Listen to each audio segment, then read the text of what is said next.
Hello, I'm Mario Toneguzzi and I'm taking care of business. Joining me today is Mike Simpson, Executive Director of Operations for the Canadian Energy Centre. Thanks for joining us today, Mike. Thanks for having me back on. Appreciate it. Well, interesting research fact sheet put out by the Centre today on emissions intensity. Couple of the key things from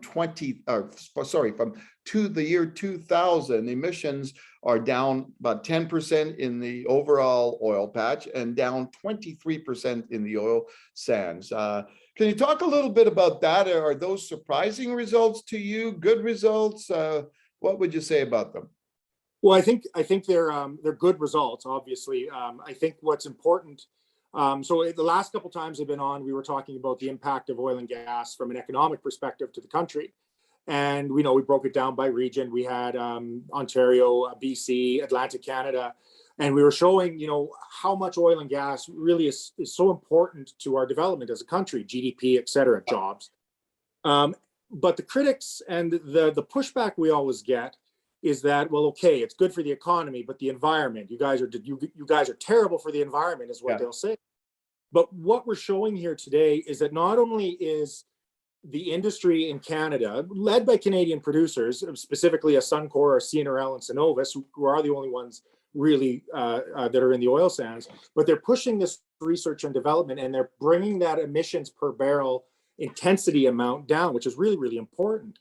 And so coming 23% in the oil sands is a huge step. Yeah, it certainly is. And do you think that to the general public and perhaps even to those critics of the industry would be surprised by those numbers at all? Yeah, I think so. I think specifically more in the general public. I'm not sure if our critics would. They do the research. They know. I mean, this is based on Environment Canada numbers.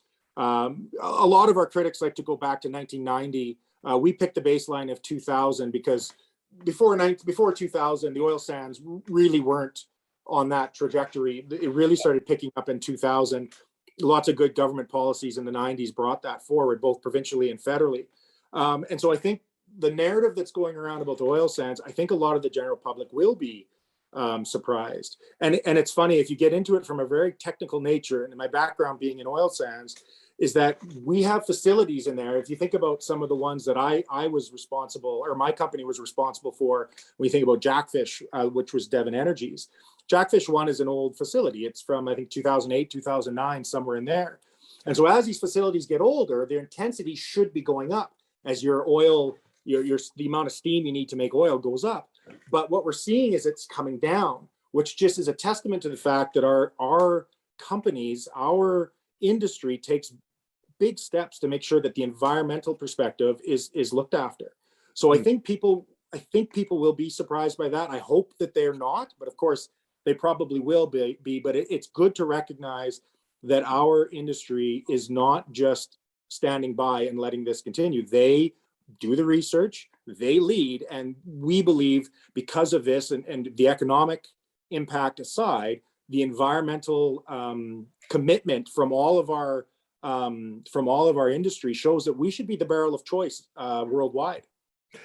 What was impressive to me as I looked at those numbers was these reductions in emissions in the intensity are taking place at the same time that production's going up. That's right. That's right. And I mean, that's why we use 2005 as the baseline, is that, I mean, SAGD wasn't really a thing until later on. It was in its infancy, but as production's gone up, they've made the decision they've made the research, I guess, they've done the technological innovation to bring the environmental part of it down. And you would assume that as production goes up, intensity would go up as well, but it's just not the case. There's a really good graph in here. There's two. There's a table 1, which talks about from 1960 to 2000. I'm just going to pull it up quick to make sure I got my numbers right here. From 1960 to 2000, we had 2 million barrels. From 2000 to 2020, we added another 2.4 million barrels, and yet our intensity comes down. And that just is a real testament to just how good our industry is, leading from an environmental perspective. And as we talk about climate change as a global problem, well, who do you want to help with solving that issue? You want our companies. They lead in clean tech. They lead in environmental innovation. They're the ones you want around. So you don't want to be eliminating them from the economy, because if they're not around, you're going to see us, I believe anyways, you're going to see a step back in the forward progress we're making around environmental solutions to climate change. Yeah, exactly. So, Mike, taking everything into account from the fact sheet and the research released today, what's the main message that you guys as the Energy Center want to get across with these numbers? What we want to show, and we want to consistently show this, is that when we're talking about whether it's oil or we're talking about the LNG facilities in BC we're trying to build, if we're talking about some of the heavy production in Saskatchewan, or even the gas in the Montney up north, on the northwest, northeast side of BC, northwest Alberta, is that Alberta, Saskatchewan, or Canada, BC, Alberta, Saskatchewan specifically, they are and they should be the barrel of choice for the globe. Climate change is a global problem, and I don't think anybody would argue with that. We believe that Canadian oil and gas is part of the solution to that problem. And so what we want to show here is that, yes, we have data that shows that we are making strides. And I think it needs to be recognized. I think it needs to be embraced by everybody in Canada, just how important this industry is. All right, super. Thanks for joining us today, Mike. Thank you very much. Appreciate it.